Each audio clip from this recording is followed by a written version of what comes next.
দর্শক, মিরপুরের শিয়ালবাড়িতে অগ্নিকাণ্ডের ঘটনার সবশেষ পরিস্থিতি নিয়ে ব্রিফ করছেন ফায়ার সার্ভিসের সহকারী পরিচালক কাজী নজমুজ্জামান। তিনি ইতোমধ্যে তার ব্রিফিং শেষ করেছেন।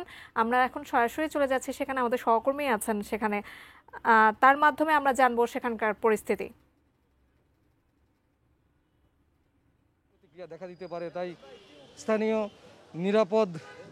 নিরাপদে চলে যাওয়ার জন্য মিরপুরের শিয়ালবাড়ি এলাকার মানুষজনকে আহ্বান জানিয়েছে ফায়ার সার্ভিস। কিছুক্ষণ আগে ফায়ার সার্ভিসের সহকারী পরিচালক নজমুজ্জামান তিনি এখানে সংবাদ সম্মেলন করেছেন এবং আজকের দিনের যে কর্মকাণ্ড সেটি একটু তুলে ধরেছেন।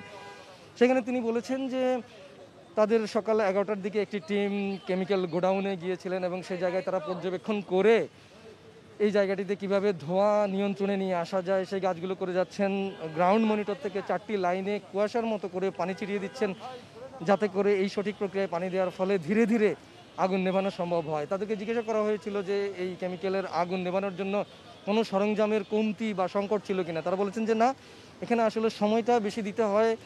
দ্রুত সময়ে কোনো কাজ করতে গেলে সেখানে হিতে বিপরীত হতে পারে, বিপজ্জনক ঘটনা ঘটতে পারে, ফায়ার সার্ভিস কর্মীদেরই আসলে জানমালের নিরাপত্তায় বিঘ্নিত হতে পারে। এবং বলেছেন যে এখন পর্যন্ত কোনো লাশ আছে কিনা, সকাল থেকে তাদের একাধিক টিম পর্যবেক্ষণ করে এসেছেন, তাদের সেরকম পর্যবেক্ষণে কোনো লাশ থাকার সম্ভাবনা নেই বলে প্রাথমিকভাবে তারা ধারণা করছেন।